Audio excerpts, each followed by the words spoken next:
জয় মা চামুণ্ডা 21 মাৰ্চ 2025 শুক্ৰবাৰৰ বিষয়ে আমি ৰাশিফল ক'বলৈ ওলাইছো আজি হৈছে চ'ত মাহৰ কৃষ্ণ পক্ষৰ সপ্তমী তিথি আৰু আজি নক্ষত্ৰ পৰিব জ্যেষ্ঠা নক্ষত্ৰ আৰু আজি কৰণ পৰিব ক্ৰমৰূপে বৃষ্টিকৰণ আৰু ববকৰণ আজি যোগ পৰিব সিদ্ধি যোগ আৰু আজিৰ দিনটোত যিসকল শিশু জন্মগ্ৰহণ কৰিব তেওঁলোকৰ বৃশ্চিক ৰাশি হ'ব আৰু আজিৰ দিনটোত যিসকল কন্যা পুষ্পিতা হ'ব তেওঁলোকৰ প্ৰতিহিনা যোগ পৰিব আজি অভিজিত মুহূৰ্তটো থাকিব দুপৰীয়া 12:04 পৰা দুপৰীয়া 12:52 আৰু ৰাহুকালটো থাকিব পুৱা 10:57 পৰা 12:28 দুপৰীয়ালৈকে আৰু আজি দিশফলটো পশ্চিম দিশত থাকিব এতিয়া আহকচোন আমি মেঘৰ পৰা মীনলৈকে প্ৰত্যেকটো ৰাশিৰে ৰাশিৰ ফল জন্ম ৰাশি বা চন্দ্ৰ ৰাশিৰ আধাৰত নিৰ্ণয় কৰিম প্ৰথমতে আমি ৰাশিফল কৈ লোৱাৰ পিছত আপোনালোকলৈ এটা বিশেষ সূত্ৰ আগবঢ়াম যিটো নেকি জন্ম কুণ্ডলীৰ লগত জড়িত হৈ আছে গতিকে ভিডিঅটো লাষ্টলৈকে চাবলৈ নাপাহৰিব এতিয়া আহকচোন প্ৰথমতে আমি মেঘৰ বিষয়ে আলোচনা কৰিম মেঘে আজি যিবিলাক সৃজনাত্মক কথা সেইবিলাকত আপোনালোকে গুৰুত্ব দিব লাগে সেইবিলাকক লৈ পেলাই আপোনালোকে জীৱনৰ উৎসাহ উদ্দীপনাবিলাক বৃদ্ধি কৰিব লাগে আজি আপোনালোকে ধন সঞ্চিত কৰিবলৈ চেষ্টা কৰিব লাগে ধন সঞ্চিত কৰিলে বা ধনক লৈ আপোনালোকে যদি অকণমান গম্ভীৰ হয় তেতিয়া আপোনালোকৰ কাৰণে মংগলময় হ'ব লগতে আপোনালোকে নিজৰ ধনৰ দ্বাৰা আজি কিবা এটা ভাল কাম কৰিব পাৰে কৰিলে বহুত ভাল হ'ব ধন সঞ্চয় কৰিবলৈ আপোনালোকে বিভিন্ন মিউচুৱেল ফাণ্ড বা বিভিন্ন নিৱেশৰ পথ আপোনালোকে সিলেক্ট কৰিব পাৰে আবেলি আজি আপোনালোকে ফুৰিবলৈ বা বজাৰ কৰিবলৈ যাব পাৰে ল'ৰা ছোৱালীৰ লগত ফূৰ্তি হাঁহি আজি বাহিৰত আপোনালোকে কৰিব পাৰে আজি আপোনালোকৰ প্ৰেম প্ৰসংগৰ ক্ষেত্ৰত শুভ দেখা গৈছে ভালদৰে দুজনৰ মাজত বুজাবুজি দেখা গৈছে দুজনৰ মাজত প্ৰেম সৃজনাত্মক বা ভৱিষ্যতৰ কিছুমান প্লেনিং আজি কথাৰে আপোনালোকে দেখিবলৈ পাব বা ইজনে সিজনক কিবা কিবি তেনেকুৱা ধৰণৰ আদান প্ৰদান আজি কৰিব যিটো নেকি ভৱিষ্যতৰ লগত সম্পৰ্কিত হ'ব পাৰে জীৱন সংগীৰ লগত আজি আপোনালোকৰ মানে সময় কটাবলৈ বেছিকে মন যাব পাৰে আৰু জীৱন সংগীৰ লগতো নিজৰ ল'ৰা ছোৱালী নিজৰ ঘৰখন নিজৰ ফাইনেন্সিয়েল টপিক বিলাক আৰু বিভিন্ন ধৰণৰ মানে খাস সজ্জাৰ লগত জড়িত টপিক আপোনালোকে আজি দিনটোত মানে পাতিব পাৰে আৰু ইজনে সিজনৰ প্ৰতি বহুত সমৰ্পণ ভাৱ আজি দেখুৱাব পাৰে আজি আপোনালোকৰ ভাগ্যাংকটো হ'ব 1 নম্বৰ এতিয়া আহকচোন আমি বৃষ ৰাশিৰ বিষয়ে আলোচনা কৰিম বৃষৰ কাৰণে আপোনালোকে কাৰ্যক্ষেত্ৰত যিকোনো প্ৰেছাৰ পাব লগা হ'ব পাৰে কাৰ্যক্ষেত্ৰত প্ৰেছাৰটো আপোনালোকৰ যিকোনো মানুহৰ পৰা হ'ব পাৰে বা ঘৰত আপোনালোকৰ কিবা এটা প্ৰেছাৰ হৈ আছে তাৰ কাৰণে আপোনালোকে কাৰ্যক্ষেত্ৰত অকণমান অসুবিধা অনুভৱ কৰিব পাৰে বা ফ'কাছটো কৰাত আপোনালোকৰ অসুবিধা হ'ব পাৰে আৰ্থিকভাৱে অকণমান সাৱধান হ'ব আজি পইচা পাতি হেৰাব পাৰে বা যিকোনো হানি হ'ব পাৰে বা ক'ৰবাত বেছিকৈ খৰচ হৈ যাব পাৰে আপোনালোকে সাৱধান হ'ব লাগিব বন্ধু বৰ্গৰ লগত ৰিলেশ্যন আজি আপোনালোকৰ ভালে দেখা গৈছে আৰু আজি আপোনালোকে নিজৰ ফ'কাছ বঢ়াবলৈ চেষ্টা কৰাটো সকলো দিশতে বহুত বেছি দৰকাৰী হ'ব প্ৰেমৰ ক্ষেত্ৰত সম্পূৰ্ণ বুজাবুজি দেখা গৈছে প্ৰেমিক প্ৰেমিকাৰ মানে ছ'চিয়েল মিডিয়াৰ বা যিকোনো এনেকুৱা আপোনালোকৰ ফোন বা হোৱাটছআপ এইবিলাকৰ দ্বাৰা আপোনালোকৰ খবৰ খাতি চলি থাকিব দিনটো আপোনালোকে ওচৰে পাজৰে থাকিবলৈ বা বেছি আপোনালোকে এটাচমেণ্ট বনাই ৰাখিবলৈ চেষ্টা কৰিব আজি আপোনালোকৰ জীৱন সংগীৰ লগত এনেকুৱা কিছুমান স্মৃতি ক্ৰিয়েট হ'ব পাৰে যিবিলাকে আপোনালোকক আগলৈও ভাল লগাব পাৰে বা আজি যিখিনি আপোনালোকৰ স্মৃতি আপোনালোকে সজালে ভৱিষ্যতে আপোনাক সেইখিনিয়ে হমুৱাব পাৰে আৰু ঘৰৰ পৰিৱেশটো আজি আপোনালোকৰ ঠিকে দেখা গৈছে খালি অকণমান কাৰ্যক্ষেত্ৰতহে প্ৰব্লেম দেখা পোৱা গৈছে আজি আপোনালোকৰ ভাগ্যাংকটো হ'ব 1 নম্বৰ এতিয়া আহকচোন আমি মিথুন ৰাশিৰ বিষয়ে আলোচনা কৰিম মিথুন ৰাশিয়ে স্বাস্থ্যৰ ক্ষেত্ৰত অকণমান সচেতন হ'ব লাগিব কিছুমান এনেকুৱা টপিক যিবিলাকত নেকি আপোনালোকৰ ধৰক চকু নাই যোৱা বা বেছি চকু দিব লাগে বুলি আপোনালোকে ভবা নাই কিন্তু সেইবিলাকত চকু দিয়াটো আপোনালোকৰ কাৰণে দৰকাৰী হ'ব পাৰে কিছুমান ক্ষেত্ৰত আপোনালোকৰ কাৰণে সাৱধানতা অৱলম্বন কৰাটো ভাল হ'ব পাৰে মানসিক চিন্তা মাথাৰ বিষ আদি আপোনালোকৰ আজি বৃদ্ধি হ'ব পাৰে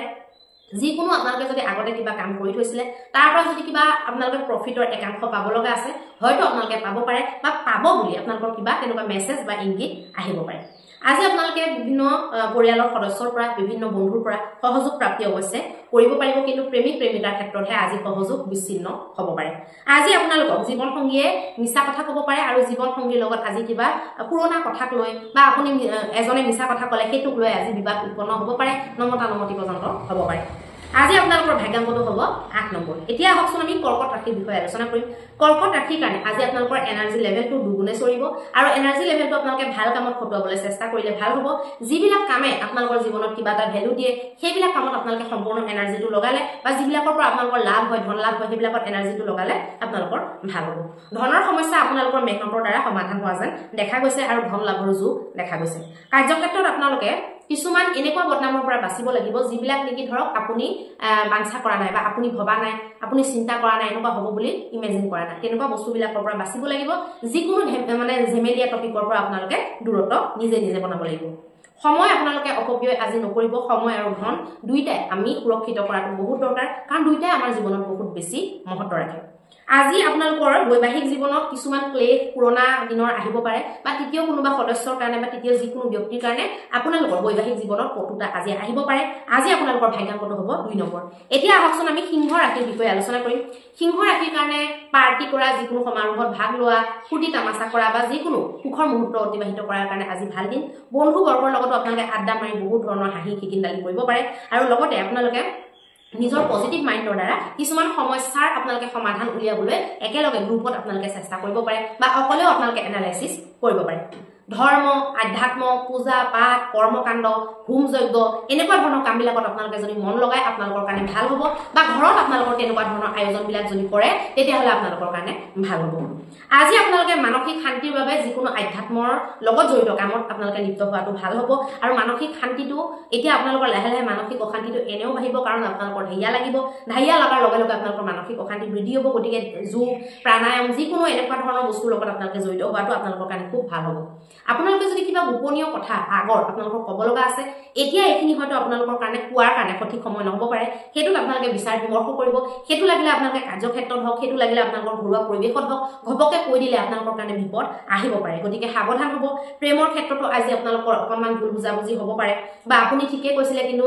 মানে প্ৰেমিকাই হয়তো ভুল বুজিলে বা আপুনি প্ৰেমিকাই ঠিকে কৈছিলে প্ৰেমিকে ভুল বুজিলে তেনেকুৱা ধৰণৰ মানে প্ৰব্লেমবিলাক আজি আপোনালোকে ফেচ কৰিবলগীয়া হ'ব পাৰে বৈবাহিক জীৱনত অকণমান আপোনালোকে কিবা এটা পোহৰ দেখা পাব পাৰে অৱশ্যে আপোনালোকৰ নৰ্মেলি এই দিনত অকণমান ৰিলেশ্যনশ্বিপবিলাক বেয়ালৈ যাব 29 তাৰিখৰ পিছত আপোনালোকৰ বেছি বেয়া হ'ব গতিকে আপোনালোকে নিজে নিজে এইটো গম যিহেতু পাইছে সিংহ ৰাশি এনেকুৱা হ'ব বুলি আপোনালোকে নিজে নিজে অকণমান সাল সলনি কৰাটো অকণমান নিজৰ যিটো আপোনালোকৰ ধৰক ৰাফ বিহেভ বা এনেকুৱা ধৰণৰ আপোনালোকৰ যিটো বিহেভিয়াৰ যিটো মানুহে বেয়া পায় সেইটো চেঞ্জ কৰাটো ভাল হ'ব আপোনালোকৰ আজি ভাগ্যাংকটো হ'ব 9 নম্বৰ এতিয়া আহকচোন আমি কন্যা ৰাশিৰ বিষয়ে আলোচনা কৰিম কন্যা ৰাশিৰ কাৰণে যিকোনো সিদ্ধান্ত লওঁতে আপোনালোকে ভাবি চিন্তি সিদ্ধান্ত ল'ব লাগিব কিছুমান সিদ্ধান্ত আপোনালোকে দৌৰা দৌৰি ল'ব লগা হ'ব পাৰে কিন্তু তথাপি আপোনালোকে ধৈৰ্যৰে বিশ্লেষণ কৰাটো ভাল হ'ব চিন্তা বৃদ্ধি আপোনালোকৰ হ'ব পাৰে অকণমান স্বাস্থ্যটো প্ৰভাৱিত হ'ব পাৰে গা মন আপোনালোকৰ অকণমান বেয়া লাগি থাকিব পাৰে ধনৰ অৱশ্যে স্থিতিটো আজি বেয়া নাই দেখুৱা অকণমান আপোনালোকৰ ধনৰ ক্ষেত্ৰত লাক চাপৰ্টটো দেখা গৈছে আপোনালোকে আজি ঘৰত কিবা এটা তেনেকুৱা মানুহ মাতিলে ধৰক আয়োজন কৰিলে বা যিকোনো আপোনালোকে নহ'লে বাহিৰতে গ'ল কাৰোবাক লগ কৰিলে নিজৰ বন্ধু বৰ্গ হওক বা পৰিয়াল বৰ্গৰ কোনোবা সদস্য ঘৰত হওক ৰিলেটিভছৰ ঘৰত আপোনালোকে যাব পাৰে আপোনালোকে আজি মুঠতে কিবা এটা ভাল স্মৃতি এটা আপোনালোকে ক্ৰিয়েট কৰিবলৈ চেষ্টা কৰিব আৰু নহ'লে ঘৰখনক পজিটিভ ভাইব দিয়াৰ কাৰণে আপোনালোকে যি কৰিব পাৰে আপোনালোকৰ হাতত যি আছে সেইটো আপোনালোকে কৰিলে আপোনালোকৰ কাৰণে ভাল হ'ব আৰু বৈবাহিক ক্ষেত্ৰত আজি আপোনালোকৰ ভালে দেখুৱাইছে মানে জীৱন সংগীৰ লগত আপোনালোকে কথাবিলাক শ্বেয়াৰ কৰক মনত যিবিলাক আছে খুলি পেলাই আপোনালোকে ক'ব পাৰে আৰু যিকোনো সমস্যা যদি হৈ আছে তেতিয়াহ'লে আপোনালোকে সমাধান উলিয়াবলৈ দুইজনে কথা পাতিব পাৰে আজি আপোনালোকৰ ভাগ্যাংকটো হ'ব 8 নম্বৰ এতিয়া আহকচোন আমি তুলা ৰাশিৰ বিষয়ে আলোচনা কৰিম তুলা ৰাশিৰ কাৰণে আজি আপোনালোকৰ এনাৰ্জি লেভেলটো ভাল থাকিব এনাৰ্জিটো আপোনালোকে ভাল কামত খটাওক সৃজনাত্মক ৰচনাত্মক কামত যদি এনাৰ্জিটো খটুৱাই আপোনালোকৰ কাৰণে বিশেষ ভাল হ'ব মেহনত কৰিলে আপোনালোকে জিলিকিব মেহনত কৰা বাদ নিদিব পুৰা কষ্ট কৰিব একদম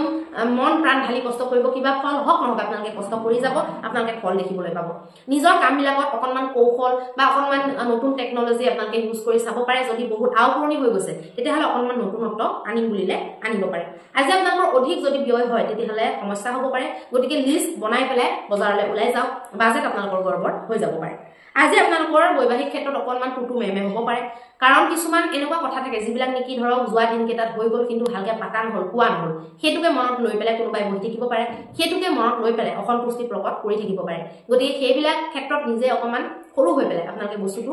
মানে ক্লিয়াৰ কৰিবলৈ চেষ্টা কৰিব কি আছে কি নাই ভালকৈ পাতি ল'বলৈ চেষ্টা কৰিব আজি আপোনালোকৰ ভাগ্যাংকটো হ'ব 1 নম্বৰ এতিয়া আহকচোন আমি বৃশ্চিক ৰাশিৰ বিষয়ে আলোচনা কৰিম বৃশ্চিক ৰাশিৰ কাৰণে আজি আপোনালোকে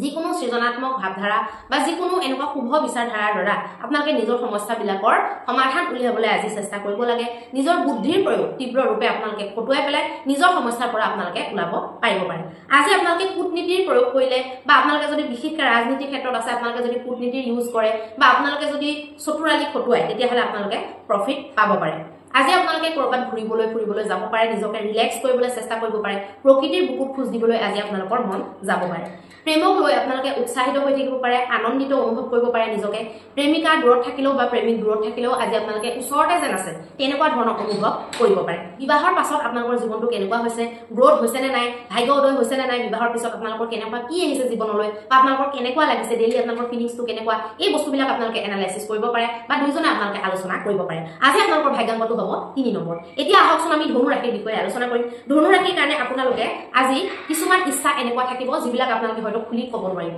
কিন্তু আপোনাৰ সন্মুখৰ জনে আপোনাক ইচ্ছাবিলাক কৈ দিব কিন্তু আপুনি খুলি ক'ব নোৱাৰিব তেনেকুৱা আপোনাৰ হ'ব পাৰে বা ইচ্ছা খুলি ক'ব নোৱাৰাৰ কাৰণে আপোনালোকৰ মনটো বেয়া লাগিব পাৰে নিজকে অকণমান ডেমেজ যেন অনুভৱ কৰিব পাৰে আজি আপোনালোকৰ মনত শান্তি লগা বা আপোনালোকৰ মনৰ পছন্দৰ যিকোনো এটা কাম এটা টাইমত আপোনালোকে উলিয়াই পেলাই অকণমান হ'লেও সময় উলিয়াই কৰিবলৈ চেষ্টা কৰিব তাৰ পৰা আপোনালোকৰ মাইণ্ডটো ৰিলেক্স হ'ব অকণমান নিজকে ভাল লাগিব জীৱনটোত যে আপোনাৰ নিজৰ কাৰণেও কিবা এটা আছে সেই বস্তুটো আপোনালোকৰ অনুভৱ হ'ব পাৰিব পইচা বৰবাদ নকৰি পেলাই পইচাবিলাক যদি এনে আপোনালোকৰ যদি অদৰকাৰী বস্তু কিনিবলৈ হয় তেতিয়াহ'লে আপোনালোকে ক'ৰবাত পইচাটো নিৱেশ কৰি থৈ দিয়াটো ভাল হ'ব লং টাৰ্মৰ কাৰণে আৰু শ্বৰ্ট টাৰ্মৰ কাৰণে ভালকৈ ভাবি চিন্তি আপোনালোকে ক'ত নিৱেশ কৰিব লাগিব নিজৰ ফুল এনালাইচিছত আপোনালোকে নিৱেশ কৰিলে আপোনালোকৰ কাৰণে লাভ হ'ব ল'ৰা ছোৱালীৰ সৈতে আজি পইচা খৰচ হ'ব পাৰে বা ল'ৰা ছোৱালীৰ লগত জড়িত কিছু বস্তুত আপোনালোকে সময় দিব লগা হ'ব পাৰে বা ল'ৰা ছোৱালীৰ লগত জড়িত টপিকবিলাকত হাজবেণ্ড ৱাইফৰ মাজত ভালকৈ বা পৰিবাৰৰ মাজত আলোচনা হ'ব পাৰে প্ৰেমত আপোনালোকে নিজৰ মস্তিষ্ক খটুৱাতকৈ নিজৰ হৃদয়খন খটুৱালে বেছি যে ভাল হ'ব হৃদয়ৰ ফালৰ পৰা কথাবিলাক যে চালি জাৰি চালে ভাল হ'ব কাৰণ আমাৰ যিটো ছিক্স চেন্স সেইটো প্ৰেমৰ যেতিয়া গাঢ়তা থাকে সেইটো নিজে নিজে ডেভেলপ হয় আৰু সেইটোৱে আমাক বহুতখিনি কথা আগতীয়াকৈ ইংগিত দি দিয়ে গতিকে সেইবিলাক আপোনালোকৰ শুনাটো দৰকাৰ হ'ব আৰু আপোনালোকে আজি প্ৰেমৰ ক্ষেত্ৰত বা বৈবাহিক ক্ষেত্ৰত আপোনালোকে অসংবেদনশীল নহ'ব তেতিয়া আপোনালোকৰ সমস্যা হ'ব পাৰে আজি আপোনালোকৰ ভাগ্যাংকটো হ'ব 9 নম্বৰ এতিয়া আহকচোন আমি মকৰ ৰাশিৰ বিষয়ে আলোচনা কৰিম মকৰ ৰাশিৰ কাৰণে আজি আপোনালোকৰ যিকোনো কামত বেছি দৌৰাদৌৰি কৰা বেছি আপোনালোকৰ উৎপাত কৰা এইবিলাকে আপোনালোকৰ ক্ষতি কৰিব পাৰে পইচাৰ ক্ষেত্ৰত একদম ভাবি চিন্তি ডিচিশ্যন ল'ব উগ্ৰতাৰে দৌৰাদৌৰিৰে কোনো ধৰণৰ ধনৰ লগত জড়িত ডিচিশ্যন নল'ব নিজৰ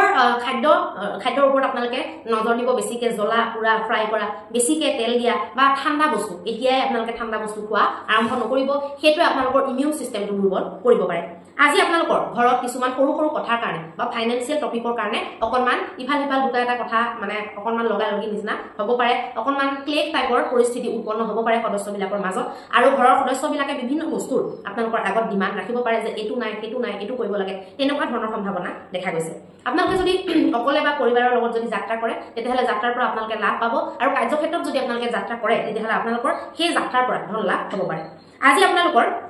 জীৱন সংগীৰ লগত সুন্দৰ সময় অতিবাহিত কৰিবলৈ চেষ্টা কৰিব যদিও বা কিবা অকণমান সংগ্ৰাম হৈ আছিলে আপোনালোকে নিজে সলিউশ্যন কৰি পেলাই ভালকৈ বহি পেলাই কথা পাতিবলৈ চেষ্টা কৰিলে ভাল হ'ব আজি আপোনাৰ ভাগ্যাংকটো হ'ব 9 নম্বৰ এতিয়া আহকচোন আমি কুম্ভ ৰাশিৰ বিষয়ে আলোচনা কৰিম কুম্ভ ৰাশিৰ কাৰণে আজি যিসকল ৰোগী তেওঁলোকৰ কাৰণে অকণমান সাৱধানতা মানে কৰিব লগা হৈছে কাৰণ যিবিলাকৰ পুৰণা বেমাৰ আছে যিবিলাকৰ বৰ্তমান কিবা বেমাৰ চলি আছে তেওঁলোকে অকণমান গাটো ভাল পাইছোঁ বুলি চব যদি পাহৰি পেলাই কিবা এটা এনেকুৱা বস্তু খাই দিয়ে যিটো নেকি খাব নালাগিছিলে যিকোন সময়ত যলৈ যাব নালাগিছিলে যদি গ'ল ঠাণ্ডা সোমালে বা ঠাণ্ডা বস্তু খালে আইচক্ৰীম খালে কিবা খালে বা যিটো আপোনালোকৰ পেটত আমনি হয় তেনেকুৱা যদি বস্তু আপোনালোকে খাই লোভত থাকিব নোৱাৰি তেতিয়াহ'লে আপোনালোকৰ ক্ষতি কৰিব পাৰে আৰু এই ক্ষতিটো আপোনালোকক আকৌ কেইবাদিনো আপোনালোকক ডিষ্টাৰ্ব দি থাকিব পাৰে আৰু যিসকলৰ নতুনকৈ মানে প্ৰেগনেঞ্চি হৈছে তেওঁলোকে অকণমান কেয়াৰ ল'ব লাগিব মন গ'ল বুলি যিকোনো খাদ্য আপোনালোকে খাই দিলে আপোনালোকৰ ক্ষতি হ'ব পাৰে আৰু বাহিৰত আপোনালোকে জাৰ্ণিত নোযোৱাটো আজি ভাল হ'ব বস্তু আপোনালোকৰ সাৱধানে ৰাখিব যিকোনো এনেকুৱা হাতলৰ মানুহৰ পৰা অকণমান সাৱধান হ'ব চাব ঘৰত কোন আহিছে কোন গৈছে ক'ৰ বস্তু ক'ত আছে পইচা পাতি ওপৰত থোৱা মেলা আপোনালোকে নকৰিলে ভাল হ'ব প্ৰেমৰ ক্ষেত্ৰত আজি বুজাবুজি থাকিব আপোনালোকৰ মৰম চেনেহ ভালকৈ দেখা গৈছে আৰু আজি বিবাহৰ ক্ষেত্ৰত কিন্তু বজাৰ সমাৰোহ লৈ পইচা পাতিক লৈ বা বেলেগ টপিকক লৈ ঘৰৰ অন্য সদস্যক লৈ আপোনালোকৰ মাজত বিবাদ হ'ব পাৰে আজি আপোনালোকৰ ভাগ্যাংকটো হ'ব 7 নম্বৰ এতিয়া আহকচোন আমি মীন ৰাশিৰ বিষয়ে আলোচনা কৰিম মীন ৰাশিৰ কাৰণে আপোনালোকে আজি নিজৰ কেয়াৰ ল'ব লাগিব আৰু ঘৰৰ সদস্যবিলাকৰো কেয়াৰ ল'ব লাগিব বতৰৰ হাল সলনি এইবিলাকে আপোনালোকৰ স্বাস্থ্যটো প্ৰভাৱিত কৰিব পাৰে আজি আপোনালোকৰ সন্তানৰ প্ৰতি কিছুমান দায়িত্ব আপোনালোকে কৰ্তব্য কৰিম বুলি থিৰাং কৰিব পাৰে বা অকণমান সেইবিলাক কথা এনালাইচিছ কৰিব পাৰে যে সন্তানক ডাঙৰ কৰোঁতে কি এনেকুৱা দৰকাৰী কাম হ'ব যিবিলাক আমি কৰিব লাগিব বা কিবা এনেকুৱা বস্তু আছে নেকি যিটো এতিয়া ল'ব লগা হৈ আছে সন্তানৰ কাৰণে জৰুৰী এইবিলাক কথা আপোনালোকে আজি এনালাইচিছ কৰিব পাৰে সন্তানৰ লগত টাইম স্পেণ্ড হ'ব পাৰে জীৱনত আপোনালোকে অস্থিৰতাটো দূৰ কৰিবৰ কাৰণে মেডিটেশ্যন প্ৰাণায়াম এইবিলাকৰ সহায় ল'ব পাৰে বা কনষ্টেণ্টলি আপোনালোকে যিকোনো এটা পূজা পাঠ কৰিব পাৰে বা আপোনালোকে এনেকুৱা স্তোত্ৰ পাঠ মন্ত্ৰ পাঠ চালিচা পাঠ আপোনালোকে কৰাৰ আৰম্ভণি কৰিব পাৰে কিছুমান আপোনালোকৰ বাধা যিবিলাকে আপোনালোকক আমনি দি আছিলে মানসিক অকণমান প্ৰেছাৰ দি আছিলে সেইবিলাকৰ পৰা ওলোৱাৰ কাৰণে ৰাস্তা আপোনালোকৰ কাৰণে দেখা পোৱা গৈছে গতিকে সেইবিলাকৰ লাভ লওক ৰাস্তাবিলাক নিজে বিচাৰি ওলাওক বা নিজে খোজকাঢ়িও ৰাস্তাবিলাক আহিব পাৰে কিন্তু হ'লেও নিজৰ চকু নিজৰ কাণ এইবিলাক খোলাকৈ ৰাখিলে ভাল হ'ব জীৱন সংগীৰ লগত আপোনালোকৰ বুজাবুজি দেখা গৈছে ঘৰখনৰ নিজৰ জীৱনটোৰ এই পৰিয়ালটোৰ আপোনালোকৰ নিজৰ পৰিয়ালটোৰ আপোনালোকে কেনেকৈ আগুৱাই লৈ যাব কেনেকৈ ডেভেলপ কৰিব কেনেকৈ লাইফষ্টাইলটো আৰু ভাল কৰিব এই কথাবিলাক আপোনালোকৰ আজি আলোচনাৰ বিষয় হ'ব পাৰে আজি আপোনালোকৰ ভাগ্যাংকটো হ'ব 4 নম্বৰ এতিয়া আহকচোন আমি জন্মকুণ্ডলীৰ লগত জড়িত এটা বিশেষ সূত্ৰ আপোনালোকক জনাই দিম যদি জন্মকুণ্ডলীত যদি লগ্নত চতুৰ্থত সপ্তমত বা দশমত যদি দেৱগুৰু বৃহস্পতি নিজৰ ধনু ৰাশিত থাকে, নিজৰ যদি মীন ৰাশিত থাকে আৰু যদি কৰ্কট ৰাশিত থাকে, তেতিয়াহ'লে এইকেইটা ৰাশিত যদি দেৱগুৰু বৃহস্পতি কেন্দ্ৰ স্থানত যদি থাকে, লগ্ন চতুৰ্থ সপ্তম আৰু দশম, তেতিয়াহ'লে এই যুগটো ধ্বংস মহাপুৰুষ ৰাজযোগ বুলি কয়। এই ৰাজযোগটোৱে যদি গুৰু সম্পূৰ্ণ বলৱান হৈ থাকে আৰু যদি গুৰুৰ জন্মকুণ্ডলী যদি কাৰক হৈ থাকে, তেতিয়াহ'লে এই ৰাজযোগটোৱে বহুত ভাল ফল দিয়ে। আৰু শনিৰ যদি বা ৰাহুৰ যদি দৃষ্টি নাথাকে গুৰুৰ ওপৰত, তেতিয়াহ'লে ক'বই নালাগে 100% আপোনালোকক ৰাজসুখ প্ৰদান কৰিব। ৰাজসুখ মানে অকল ৰাজনীতিত যোৱা নহয়, কিন্তু বিভিন্ন ধৰণৰ সা সামগ্ৰীৰে আপোনালোকৰ জীৱনটো সকলো ধৰণৰ সমৃদ্ধিৰে পৰিপূৰ্ণ হোৱাটোকে ৰাজসুখ বুলি কয়। এতিয়া আহকচোন আমি মহা উপায়টোৰ বিষয়ে আলোচনা কৰিম। মহা উপায় আজি আপোনালোকে এনেকুৱা কি কৰিব, যিটো কৰিলে নেকি আপোনালোকৰ গোটেই দিনটোৰ সমস্যাখিনি দূৰ কৰিব। যিকোনো ভগৱতীৰ মন্দিৰ, যিকোনো দেৱীৰ মন্দিৰ, কালী মন্দিৰ হওক, দুৰ্গা মন্দিৰ হওক, ভগৱতীৰ যিকোনো ৰূপৰ যদি মন্দিৰ আপোনালোকৰ যদি ঘৰৰ আশে পাশে আছে, তাত আপোনালোকে আজি ক্ষীৰ বনাই পেলাই অৰ্পণ কৰক। যদি সেই মন্দিৰটোত যদি একচেপ্ট নকৰে, আপুনি বনাই দিয়া বস্তু যদি একচেপ্ট নকৰে, তেতিয়াহ'লে গোটাকে গাখীৰ, চাউল, চেনি, ড্ৰাই ফ্ৰুটছ আপোনালোকে ৰাতিপুৱাৰ বেলাতে 9টা বজাৰ ভিতৰত অৰ্পণ কৰি আহক। আৰু দিনটোত যদি কিবা আছে আপোনালোকৰ অসুখতা, সেইখিনিৰ কাৰণে নিশ্চিন্ত আপোনালোকে হৈ যাব পাৰিব। ধন্যবাদ।